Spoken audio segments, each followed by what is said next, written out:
Imagine sitting in a healthcare waiting room after a long day of treatment. You are tired, you feel physically vulnerable, and you are ready to be home. You check your watch, wondering when your ride will finally pull up. That single question affects a lot of people. It reaches the caregiver at work, the facility staff managing the lobby, the dispatchers watching their screens, and the driver navigating traffic. Eventually, a staff member walks over and gives you an update. They say, "Don't worry, the ride was called." Let's stop the clock right there.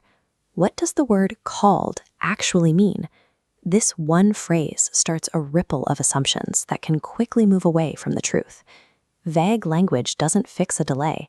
It just shifts the weight of that uncertainty onto the patient, taking away their ability to make choices about their own safety and comfort. Because the update was so general, you assume the car is just a minute away. You start gathering your things. Your caregiver receives that exact same impression. They leave work 20 minutes early to meet you at the house, potentially losing pay or burning through leave based on a timeline that hasn't been confirmed. To be helpful, the facility staff moves you out of the monitored waiting area. You're now sitting by a drafty exit, separated from the clinical team that was just looking after you.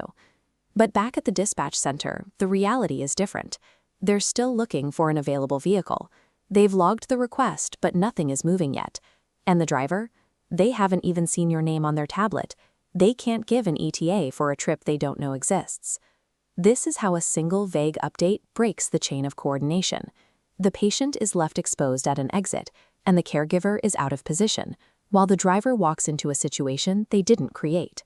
To fix this, we have to look at the actual steps of a will call, the return ride that starts only after a patient is ready. There is a specific logistical timeline that has to happen. Stage 1, request received. Trip logged, no vehicle. Stage 2, provider accepted. Company responsible, no driver yet. Stage 3, driver assigned. Vehicle attached but not moving towards you. Stage 4, vehicle en route. Driver actively approaching. Stage 5, arrived. Vehicle at the door. When we use one word to cover all 5 of these stages, we break the communication that people rely on to stay safe. It's tempting to say the driver is 5 minutes away, just to be comforting. But if the trip is actually unassigned, that guess creates a conflict for everyone involved.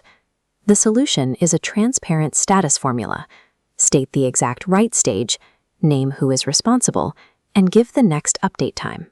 Technology like GPS and timestamps help us track these moments, but the record is only as good as the data provided by staff in the field. Knowing a ride is delayed or unassigned is more useful than a guess. It allows a facility to keep a patient in a safe, warm room and lets a caregiver adjust their schedule rather than reacting to a missing car.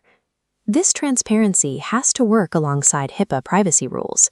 We share the stage of the trip and the timing, but we never share a passenger's private medical diagnosis or treatment details.